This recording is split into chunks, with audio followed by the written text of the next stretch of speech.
Sumigaw. He said that he is no longer taking any meds. At least okay yan, no? It's okay. He is no longer taking any meds. At okay yan. Naku po, patay kang bata ka. Mamaya may kikwento ko sa inyo. Malupit. Eto, ikwento na natin ha. Ito po. Kasi meron nagkwento sa akin. Ito, kinwento lang naman. Ulitin ko ha. To be clear, kinwento sa akin to.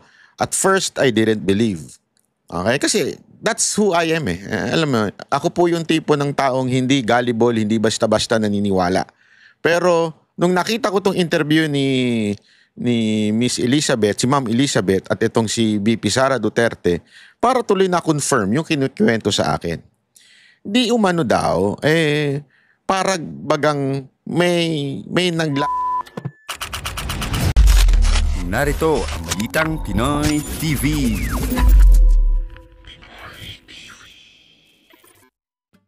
Magandang araw po sa inyo lahat. Ako po si Banat Bay at eto na nga pag-usapan natin na malupit itong bagong kaganapan at alam nyo may sasabihin po ako sa inyo mamaya-maya dahil meron ho tayong nasa agap na balita. Nako, malupit. Pero ito ay good news na bad news. Pero mamaya ako ipapaliwanag sa inyo yan kasi maya-maya may i-reveal ho tayo na may nagkwento ho sa atin. At ito ay, naku, ayoko na magsalita. Maya-maya na yan.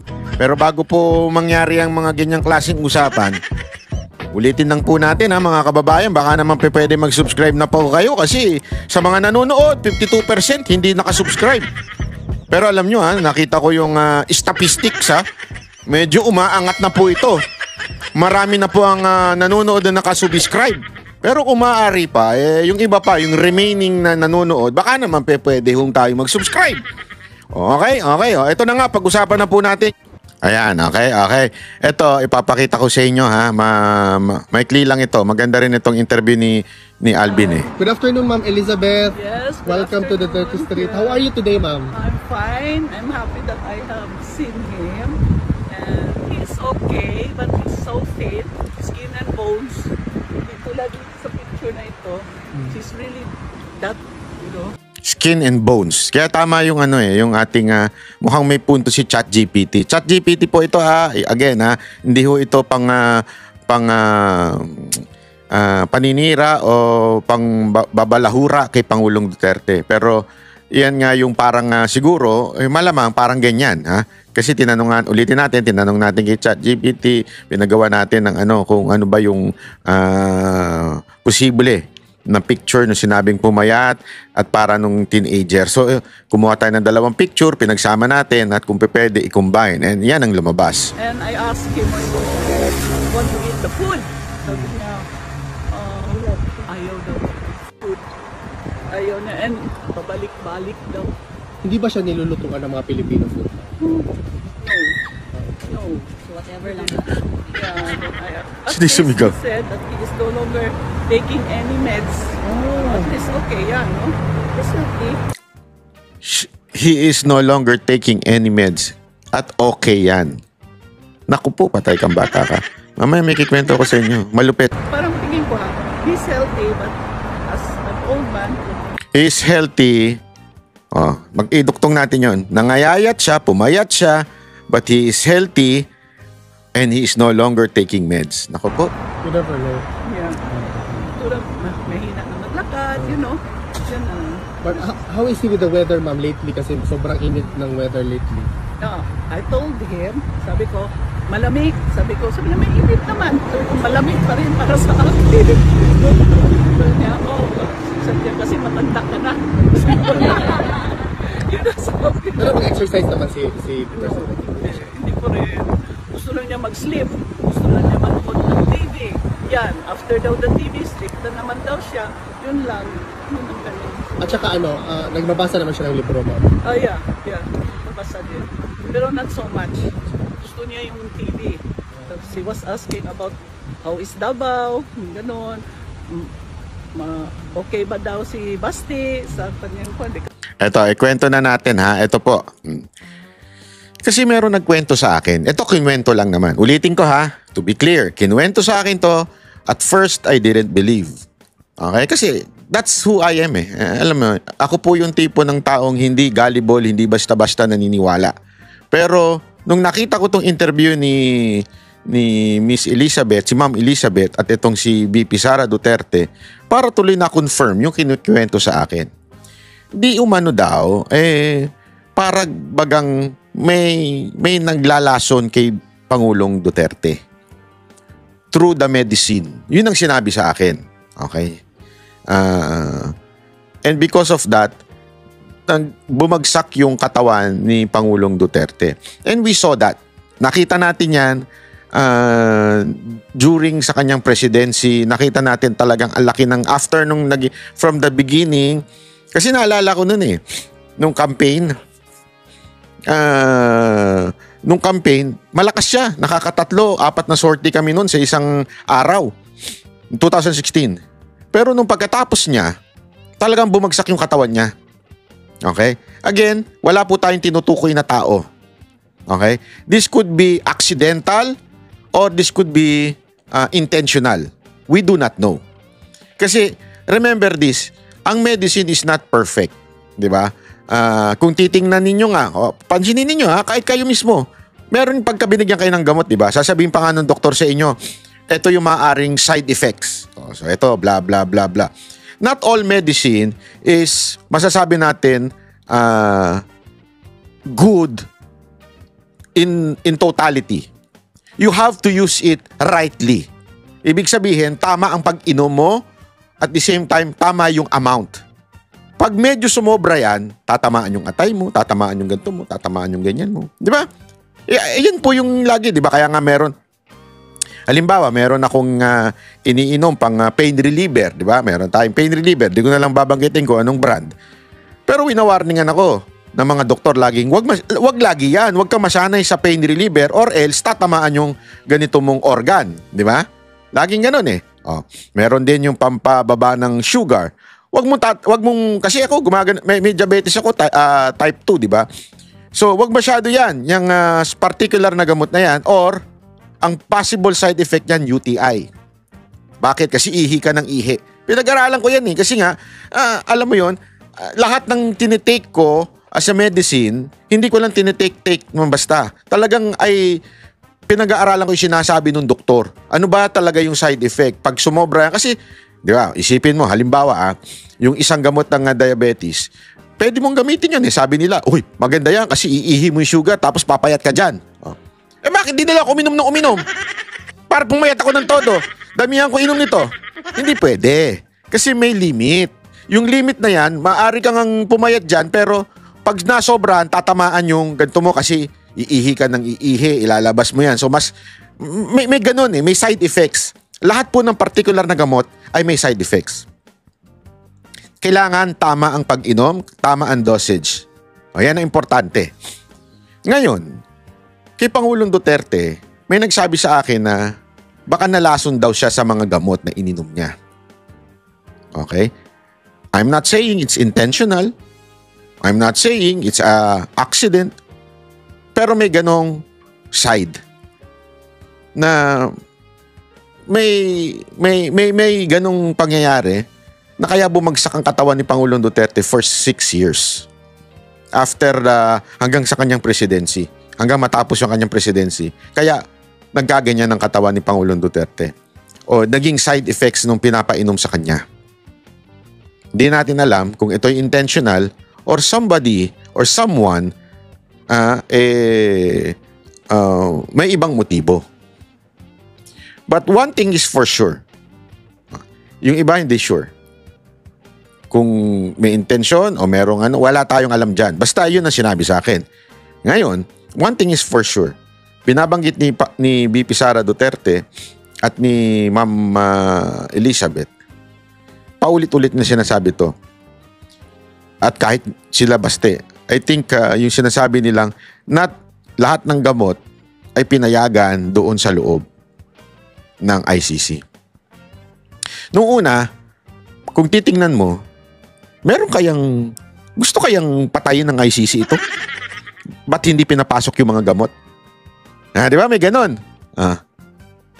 Or, the other side of the story is, iniingatan nila ito kasi mali yung mga gamot na ibinigay. Tama, mali. Di ba? Posible. Kasi remember, sa ibang bansa, mas mahigpit pagdating sa gamot. Sa atin, sorry to say, you can buy anything you want. Ay, prescription, sige, pero pwede mo nang i-overdose yun. Hindi, walang biro. Halimbawa, dito sa atin, di ba, tinatanggap yung prescription ng antibiotic, di ba? Papakita mo lang. O, ito yung prescription. O, yung nagbebenta, yun naman ang batas. Okay, ibibigay mo. Tanungin kita. Yung same prescription na ba yung kinukuha pag nasa cellphone mo? Tinatanggap na kasi ngayon sa cellphone eh. Hindi. Tinatatakan ba yun? Nilalagay ba, nire-register ba yung pangalan mo na ito ay nakatanggap na ng ganitong particular na gamot? Hindi din. So therefore, pwede kang pumunta sa kabila. Butika, bili ka uli nun. Punta ka sa kabila, bili ka uli. Oh, tapos ibenta mo na. Hindi, halimbawa lang, di ba? Kaya nga, sa Pilipinas, maluwag. Hindi ko sinasabing may kasalanan yung pero maluwag.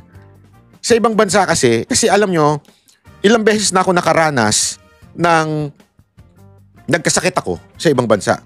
Sa Europe, nagkasakit ako dyan. Nagkaroon ako ng motorrad, yung pagmumotor ng BMW dyan sa Europe. Nagkasakit ako. May asthma ako. Hirap na hirap ako. Buti na lang, prepared si Banatbay. Hindi, lagi ako may dalang gamot eh. Kaya nga pag tinignan mo yung maleta ko, kalahati nung gamot. Hindi to joke ha. May mercury ako may mercury tsaka Watson ako sa loob ng maleta ko eh.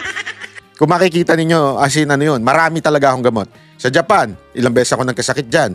O, sa Amerika, naku po, mabihira. Kung kailan naman nasa LA ako noon, nagkasakit ako, hindi tuloy ako nakapaglakad dun sa Hollywood eh. Kasi nung tumanggap ng award. Hindi, salamat po sa nagbigay ng award, Gawad America. So, nung rin yun. Nagkasakit din ako. Pero expert na po ako dyan, kaya lagi po ako may dala. At yung dala ko, hindi lang pang 1 linggo. Pang 2 buwan.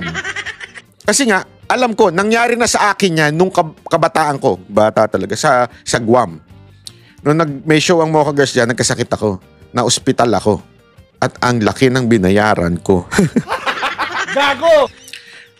Pero yung ipiniscribe sa akin, meron naman nabibili sa Pilipinas doon, ang dali-daling bilhin. Inasma kasi ako doon sa Guam eh. So, anong ibig ko lang sabihin? Ganun kahigpit sa ibang bansa. Sa atin, maluwag. Kaya, hindi pinapasok yung mga gamot. Kasi feeling ng ICC, hindi naman niya kailangan yan eh. And I don't think, intention nila na mamatay si Pangulong Duterte doon. Di lalo sila malilintikan. Diba? Lalong mag-anong tao. So, anong ibig ko lang sabihin? Para tuloy, nakukonfirm yung may nagkwento sa akin na nalalason sa gamot si Pangulong Duterte. Kinuwento lang sa akin walang pinupuntirya dito ha.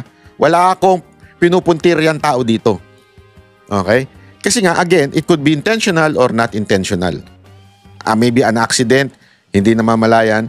But the thing now, ang sigurado ay healthier si Pangulong Duterte at sa pagiging payat niya. Yun din ang sinabi ni VP Sara Duterte at ni Ma'am Elizabeth. Kasi sa atin, sa Pilipinas, ang konsepto ng healthy yung mataba. Hindi, totoo po yan. Sa Pilipinas, ang healthy sa atin ay mataba. Yun ang ano natin eh. Ay, ang taba-taba niya, ang ikit-kit niya, ang healthy. Di ba yung mga bata, tuwan-tuwa tayo pag, ang taba-taba, oh, healthy. Hindi natin alam, bata pala may diabetes na. Oh, di ba? Di ba? Ganun sa atin eh. Pagpayat, ay, malnourished siya. Hindi natin alam. Kasi ngayon na lang natin naintindihan na pagpayat, talagang yun ang healthy. Di ba? Pansinin ninyo. Kaya nga, di ba, marami sinasabi iba. Eto lagi may nagsasabi sa akin ito eh. Tingnan mo yung mga, pasensya na sa word sa squatter. Hindi sila masyado nagkakasakit. Tingnan mo, may nagkwento sa akin na, ikaw, lagi kami sakit. Lagi kinikwento akong ganon. Sa loob-loob ko, may point siya. Bakit? Because of upbringing ko na sugar. And sugar will kill you. That's the truth. Di ba? Yung pandemic, yung sugar na yan, it will kill you. Pinalaki ako ng ganun eh. Na, ay, okay yan. Ay, mataba, malusog na bata. Pag mataba, malusog na bata. Pero kasi nga, yung mga nasa hindi naman sila masyadong kumakain. Hindi na nakaka-switch, hindi na iba, dati to nung unang panahon to. Pero ngayon kasi, puro pansit canton na eh. Kaya nayayari, nag-hotdog pa. Yung lason, pinamura na. So ngayon, iba na usapan. Pero dati, yung mga kasabayan kong edad, na wala masyadong kinakain, ang healthy nila. Ako na maraming kinakain, talagang sobrang unhealthy ko, di ba? Kasi nga, that's the truth. As a matter of fact, I'm studying now yung do you want to be cured, yung mga ganon. In your, sabi niya, 1 week of fasting. Isang araw nga lang, mamatay-matay na ako. Hindi, totoo yun eh. Alam mo, may mga pinag-aaralan akong ganun ha. Again, ito po ay may clinical studies na pag ganun daw. Hindi po ako sure o totoo to. I'm not recommending it. I'm not saying to you it's the truth. Pero I'm studying on it. So, anong point dito? Mali kasi yung konsepto na pag mataba, healthy. So, iyon yung sinasabi ni BP Sara Duterte dito, kahit payat si Pangulong Duterte, at kahit yun sabi ni Ma'am Elizabeth, mas healthier siya ngayon. Kasi that's the truth eh. Fasting yung memory mo, it will be sharper. Your mind will be sharper. Siguro, kaya nila nasabi, na-observe nila, na kahit payat si Pangulong Duterte ngayon, mas sharper siya, mas ano siya, hindi siya yung medicated.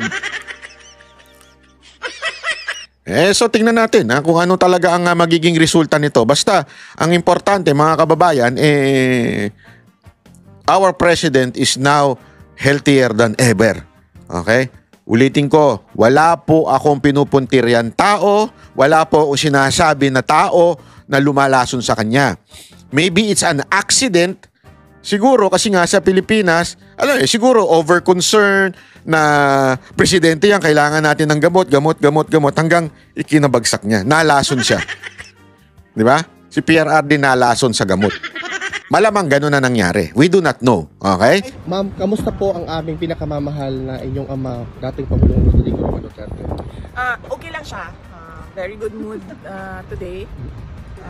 Una niyang nasabi noong pumasok ako, sabi niya hello.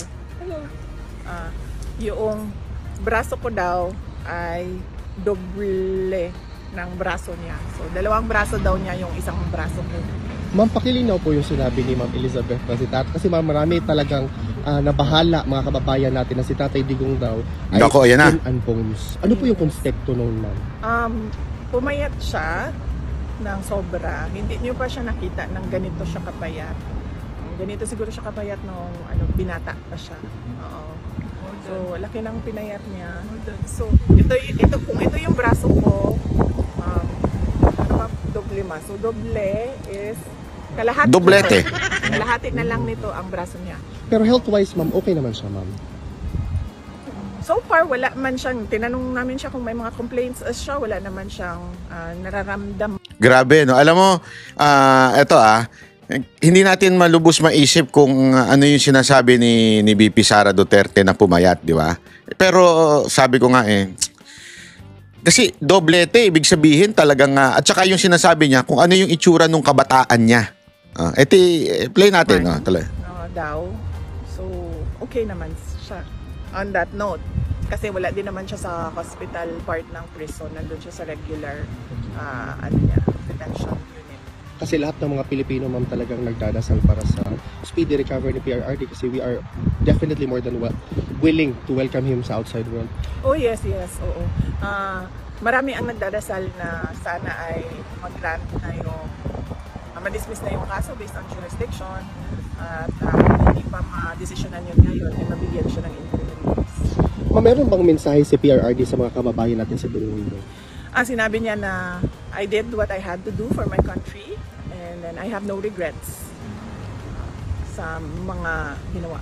Ma'am, nasabihan niyo ba siya na hindi talaga titigil yung mga Pilipino sa pagsuporta sa kanya sa pagpapakita ng stress? Oo, nabanggit namin na nandito kayo. Nabanggit din namin yung walk for Duterte noong July 5 dito sa The Hague. Na-mention din namin yung run for Duterte sa Davao City at sa Cebu noong July 6. So alam niya. At saka yung upcoming July 19, ma'am. Oo. Ay, hindi pa. Tomorrow, babanggitin ko sa kanya yung July 19 at nabanggit ko din sa kanya na merong nagbigay na merong nagbigay ng perpetual mass sa kanya. So araw-araw merong nagdadasal pa. Grabe, no? Ganun lang kasimple si BP Sara Duterte, no? Hi, ma'am. Hi lang. Hi. Hindi katulad ni siya dyan. Bumati ka, tanggal ka, protocol. Gago! Oh, sino nagsabi sa'yo bumati ka? Hayop yan. Ma'am, meron po kayong message sa lahat ng mga kababayan natin sumusuporta? Unang-una, syempre, ang mensahe ng Ito na nga mga kabalita. Ano na ang masasabi nyo patungkol sa balitang ito? Please comment down below mga kabalita. Pag-usapan natin yan sa comment section. At kung di ka pa nakasubscribe sa ating channel, baka naman